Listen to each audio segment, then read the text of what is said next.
afternoon guys, ayan guys, nakikita niyo yung ating dalawang ringneck dove.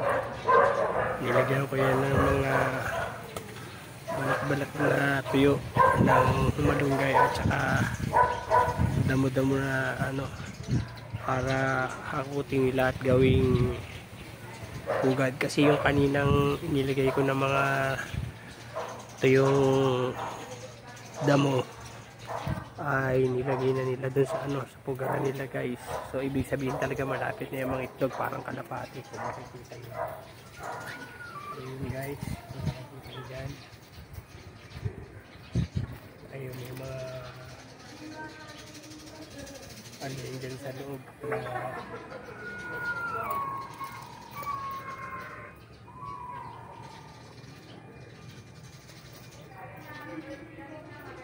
ayun na makikita nyo yung mga damo-damo yun dun sa loob.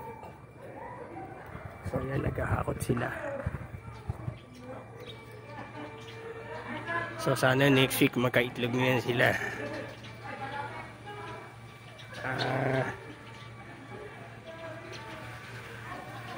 Yung nga palang isang inay natin, ayun yung matanda natin na mananalo na white leg.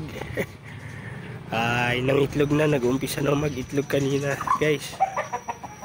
So hayaan na lang natin siya maglimlim. Ayun, dun siya nagano eh. So ginawa ko na ng pugad. Ayun yung itlog niya. Kanina lang siya umitlog. Sa mga pinakawalan ko, kaya pakakawalan ko na siya. Kasi pagkano tinatali ko yun sila eh. So ayun, sana magtuloy-tuloy na yung pag-itlog lahat ng ating mga ano. At ito sana ating kakatail, mga itlog na rin. So ayun na, naghahalikan silang dalawa. Ayan.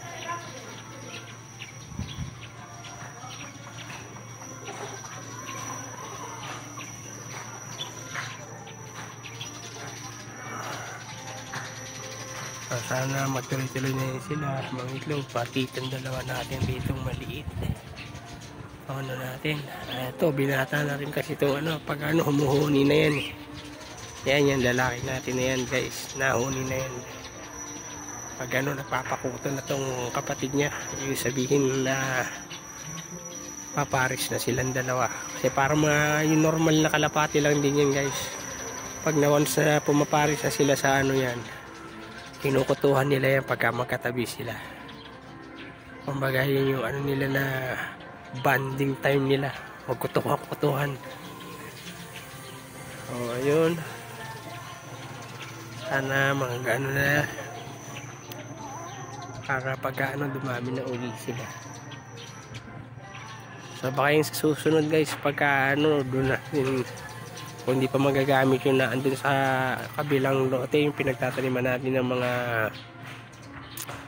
gulay at saka ng ano natin, ibang mga alaga, magagawa ako ng parang mini loop para dun sa mga ringneck dove natin, na sa ganun nakakalipad sila dun sa loob. Pwede rin pumasok yung tao para pag mas madali natin sila lalo pang mapaamo. Pwede natin silang pakainin sa kamay, parang katulad nung normal na mga kalapati. Pagka maamo na sa'yo, kakain sila dun sa palad mo. Tapos sa pag ano, sasanayin natin silang ganun pagka medyo nagka-budget tayo na malaki. Kaya pagka ano, supportahan nyo lang yung channel lagi, yung FB page ko at saka yung YouTube channel ko, para makagawa tayo ng mas magaganda na video.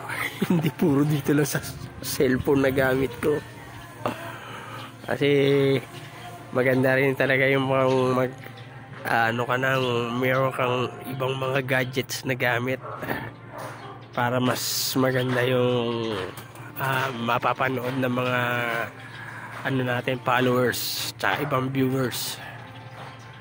So hanggang dito na lang muna guys. Maraming salamat. Thank you for watching. At follow nyo lang po sana lagi ang aking FB page, Kuya George Lani, at YouTube channel ko. Ang pangalan ko Joel Nahil po. So ayan, Pagka ano po, mag-comment po kayo dun sa mga videos natin at kung ano po, kung meron po kayong suggest na para mas makaganda pa natin yung ating channel at saka page. At kung meron kayong ma-suggest na mga gusto nyong gawin natin na kaya naman natin gawin at may budget po. So yun na po, hanggang dito na lang. Maraming salamat at ingat po tayo lagi.